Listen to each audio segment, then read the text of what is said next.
राष्ट्रपति ने भारतीय प्रबंधन संस्थान आईआईएम नागपुर की क्षेत्रीय नवाचार आयोजक की भूमिका को सराहा। कहा कि ये एक व्यवसाय इनक्यूबेटर के रूप में काम करेगा। शासन द्वारा धरना प्रदर्शन के लिए बनाए गए नए नियम के खिलाफ आंदोलन करेगी भाजपा। कोर ग्रुप की बैठक में तय की गई रणनीति।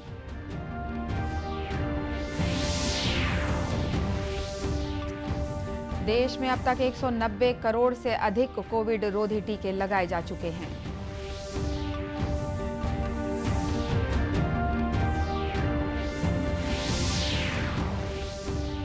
और समुद्री तूफान आसानी के असर से बदल सकता है छत्तीसगढ़ के मौसम का मिजाज।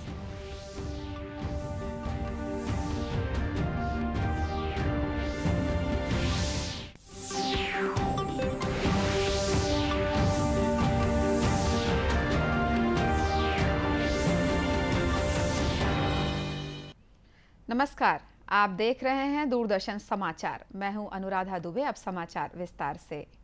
राष्ट्रपति रामनाथ कोविंद ने भारतीय प्रबंधन संस्थान आईआईएम नागपुर की क्षेत्रीय नवाचार आयोजक की भूमिका की प्रशंसा करते हुए कहा है कि ये एक व्यवसाय इनक्यूबेटर के रूप में काम करेगा।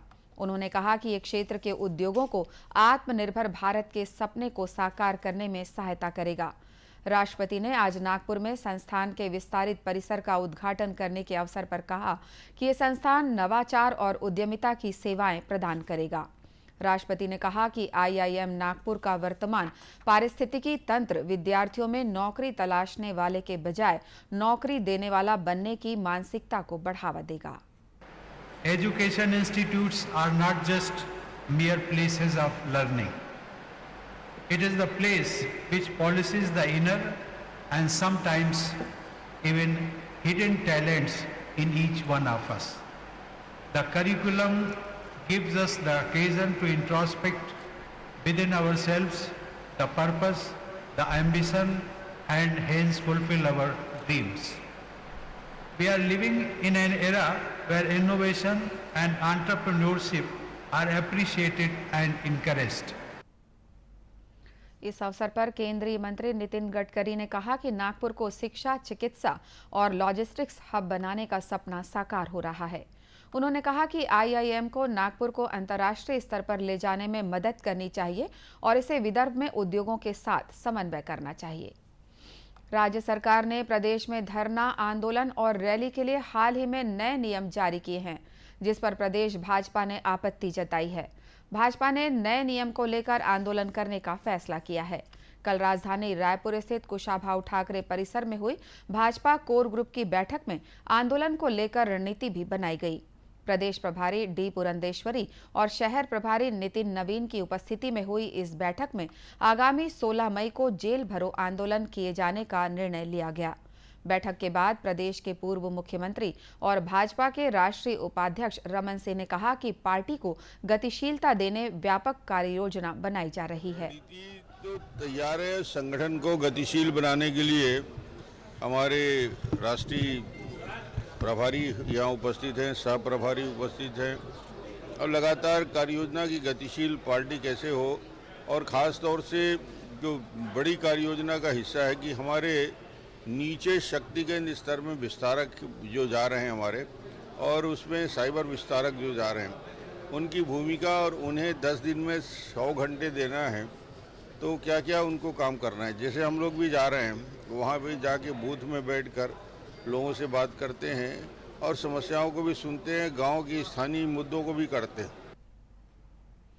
आगामी विधानसभा चुनाव में किसके नेतृत्व में चुनाव लड़ा जाएगा, इस सवाल पर डॉक्टर रमन सिंह ने कहा कि भाजपा एक ऐसी पार्टी है जिसमें सर्वसम्मति से नेता चुना जाता है। प्रदेश के स्वास्थ्य और पंचायत मंत्री टीएस सिंहदेव ने कहा है कि राज्य सरकार की अगली प्राथमिकता पेसा कानून पर रहेगी। आज रायपुर में पत्रकारों से चर्चा करते हुए पंचायत मंत्री ने कहा कि बस्तर संभाग के दौरे के दौरान ग्राम सभा में हर महीने होने वाली बैठक नहीं हो रही है।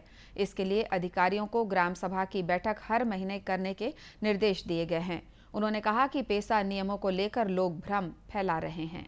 पेसा के जो नियम लागू होने हैं उसके संदर्भ में भी चर्चा हुई, बैठक में भी चर्चा हुई, जनप्रतिनिधियों से भी चर्चा हुई, ओबीसी समाज के भी साथी आए थे, उनसे भी कांकेर में काफ़ी लंबी चर्चा हुई और सबको ये बताया कि इसमें गलत फहमियाँ हैं लोगों को कि पंचायती राज व्यवस्था के सुदृढ़ीकरण के लिए शेड्यूल्ड एरियाज में जो पेशा कानून बना हुआ है देश में, तो कोई नया कानून नहीं बन रहा है, उसके केवल नियम बन रहे हैं। श्री सिंहदेव ने बस्तर दौरे के दौरान कलेक्टर और एसपी के उपस्थित नहीं होने के सवाल पर कहा कि अधिकारियों में शिष्टाचार तो होना चाहिए। उन्होंने कहा कि यदि मंत्री किसी क्षेत्र में जाते हैं तो अधिकारियों को शामिल होना चाहिए।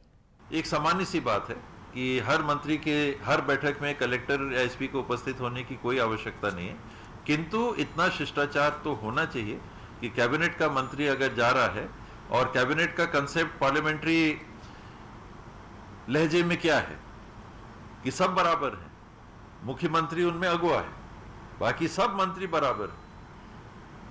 कैबिनेट की जो फैसला होता है, कैबिनेट का फैसला जो होता है वो सबके ऊपर बराबरी से लागू होता है। किसी एक के ऊपर मेरा विभाग है तो मेरे ऊपर लागू होगा, बाकी के ऊपर छूट है, ऐसा नहीं। तो इस व्यवस्था में समकक्ष अगर सब हैं तो इतना व्यवहार और आचरण बनता है। श्री सिंहदेव ने मनरेगा कर्मियों से मुलाकात पर कहा कि मनरेगा कर्मियों से मिलना मेरे लिए संयोग था।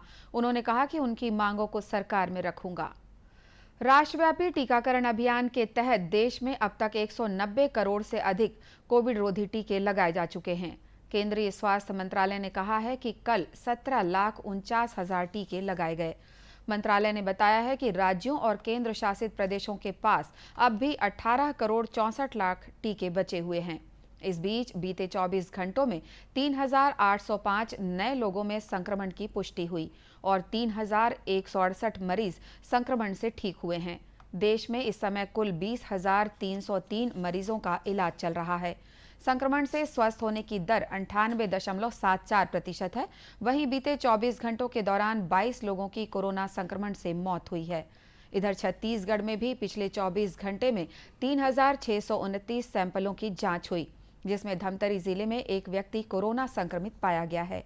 इसे मिलाकर प्रदेश में अब तक 11,52,306 कोरोना संक्रमित मरीजों की पहचान हो चुकी है। इनमें से 11,38,234 मरीज स्वस्थ हो चुके हैं। वर्तमान में 38 मरीजों का प्रदेश के विभिन्न अस्पतालों या होम आइसोलेशन में इलाज चल रहा है। आज विश्व रेड क्रॉस दिवस है। ये दिन रेड क्रॉस की ओर से जरूरतमंद लोगों के लिए किए जा रहे कार्यों के प्रति जागरूकता बढ़ाने के उद्देश्य से हर वर्ष मनाया जाता है। इसी दिन रेड क्रॉस के स्वयंसेवकों के अभूतपूर्व योगदान को भी याद किया जाता है। आज के ही दिन अंतर्राष्ट्रीय रेड क्रॉस समिति के संस्थापक हेनरी ड्यूनेंट की जयंती भी है। इस अवसर पर केंद्रीय स्वास्थ्य मंत्री मनसुख मांडविया ने लोगों से आग्रह किया कि वे मानवता की सेवा में योगदान करें। उन्होंने कहा कि हमें विश्व भर में लाखों स्वयं सेवकों के कार्यों से प्रेरणा लेनी चाहिए। कबीरधाम जिले में तेंदुपत्ता तोड़ने वाले 33,000 संग्राहकों को महज एक माह में लगभग 16 करोड़ 32 लाख रुपए का सीधा लाभ मिलने वाला है। इस साल 40,800 मानक बोरा तेंदुपत्ता खरीदी का लक्ष्य रखा गया है। जिले के 252 फड़ों के जरिए इसकी खरीदी हो रही है। प्राथमिक लघु वनोपज सहकारी समिति लालपुर के प्रबंधक मनीराम साहू ने दूरदर्शन समाचार से बातचीत में बताया कि 6 मई से तेंदुपत्ता संग्रहण का कार्य शुरू हुआ है। वर्तमान में 1300 संग्राहक तेंदुपत्ता संग्रहित कर रहे हैं। गौरतलब है कि राज्य सरकार ने तेंदुपत्ता संग्राहकों की आमदनी बढ़ाने और उन्हें आर्थिक रूप से समृद्ध बनाने के लिए 2,500 रुपये प्रतिमानक बोरा से बढ़ाकर 4,000 रुपये प्रतिमानक बोरा दर निर्धारित किया है। भारतीय मौसम विभाग ने बताया है कि बंगाल की खाड़ी के दक्षिण पूर्व में उठा समुद्री तूफान असानी पिछले कुछ घंटे में 13 किलोमीटर प्रति घंटे की रफ्तार से दक्षिण पश्चिम दिशा की ओर बढ़ गया है। अगले 12 घंटे में ये तेज होकर दक्षिण पश्चिम दिशा में बढ़ सकता है। तूफान के मंगलवार तक उत्तर पश्चिम दिशा की ओर बढ़ते हुए आंध्र प्रदेश और ओडिशा तट की ओर बढ़ने की संभावना है। इसके असर से ओडिशा के तटवर्ती इलाकों और आंध्र प्रदेश के उत्तर तटीय क्षेत्रों में मंगलवार की शाम से कहीं सामान्य और कहीं जोरों की बारिश हो सकती है। इस दौरान मछुआरों को समुद्र में न जाने की सलाह दी गई है। इस समुद्री तूफान आसानी का छत्तीसगढ़ में क्या असर रहेगा, इस बारे में बात करते हैं मौसम केंद्र रायपुर के मौसम वैज्ञानिक HP चंद्रा से। सर बताएं, इस तूफान का छत्तीसगढ़ में क्या असर रहेगा?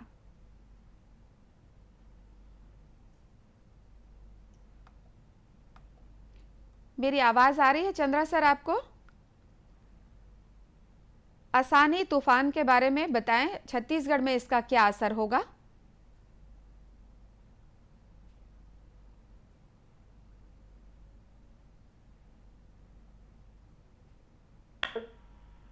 कम दूरी पर।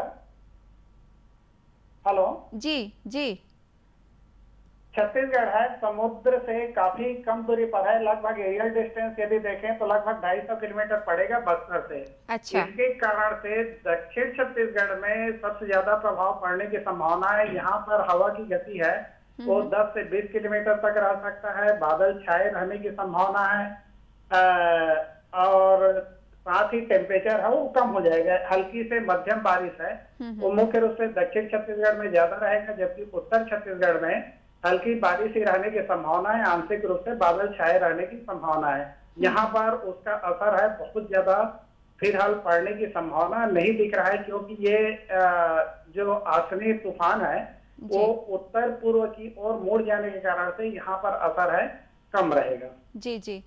तो क्या कुछ तैयारी की गई है इस तूफान के लिए, छत्तीसगढ़ की बात यदि हम करें तो?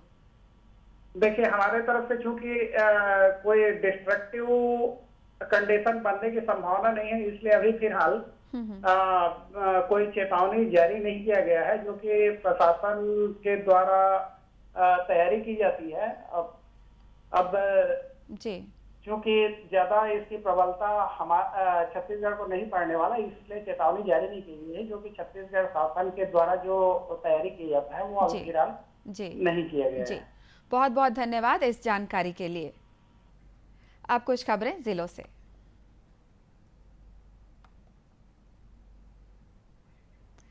राजनांदगांव जिले के स्वामी आत्मानंद उत्कृष्ट अंग्रेजी माध्यम स्कूल में नए शिक्षण सत्र में प्रवेश के लिए कतार लगी हुई है। स्कूल में प्रवेश के लिए सीट से ज्यादा आवेदन जमा हुए हैं। ऐसे में स्कूल प्रबंधन द्वारा लॉटरी पद्धति से बच्चों को स्कूल में दाखिला दिया जाएगा।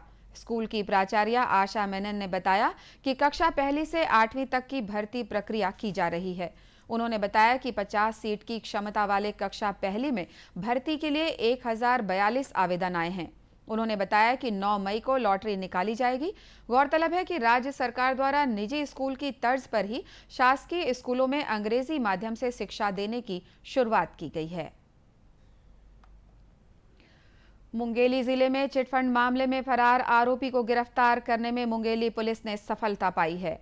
आरोपी को चंडीगढ़ से गिरफ्तार कर न्यायालय में पेश किया गया, जहां से उसे न्यायिक रिमांड पर जेल भेज दिया गया है। बताया जाता है कि आरोपी ने एक कंपनी बनाकर जिले के लोगों से करीब 12 लाख रुपए की ठगी की है। दंतेवाड़ा जिले में चलाए जा रहे नक्सल उन्मूलन अभियान लोन वर्राटू से प्रभावित होकर 4 माओवादियों ने पुलिस के समक्ष आत्मसमर्पण किया है। इन माओवादियों पर बीते 8 वर्षों में विभिन्न माओवादी गतिविधियों में शामिल रहने का आरोप है। आत्मसमर्पित माओवादियों ने समाज की मुख्य धारा से जुड़कर विकास में सहयोग करने की इच्छा व्यक्त की है। और अंत में मुख्य समाचार एक बार फिर। राष्ट्रपति ने भारतीय प्रबंधन संस्थान IIM नागपुर की क्षेत्रीय नवाचार आयोजक की भूमिका को सराहा। कहा कि ये एक व्यवसाय इंक्यूबेटर के रूप में काम करेगा। शासन द्वारा धरना प्रदर्शन के लिए बनाए गए नए नियम के खिलाफ आंदोलन करेगी भाजपा। कोर ग्रुप की बैठक में तय की गई रणनीति।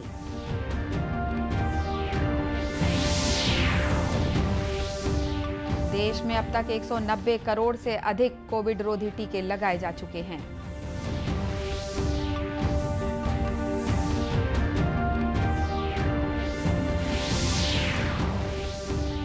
और समुद्री तूफान आसानी के असर से बदल सकता है छत्तीसगढ़ के मौसम का मिजाज। इसी के साथ ये समाचार बुलेटिन समाप्त हुआ। नमस्कार।